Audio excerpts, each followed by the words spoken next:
चलतु आज बनैबा आम मशरूम चिली। तो मशरूम चिली करने आम फास्ट मशरूम गुड़ी को धोईदबा तापर मैरिनेट करने मुझे पकोड़ा पाउडर यूज करी जोटा कि मार्केट रे बहुत आसान मिल जाऊँगी। एपटे मु तेल को कड़े गरम कर देइथिली।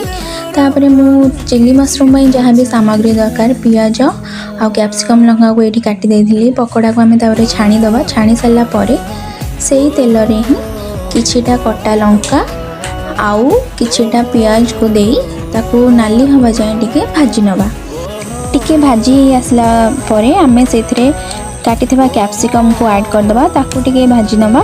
तापरे सेथिरे किछिटा चिली सॉस आउ टमाटो सॉस आउ किछिटा मसला गरम मसला ऐड करिकी ताकू घांटी नबा।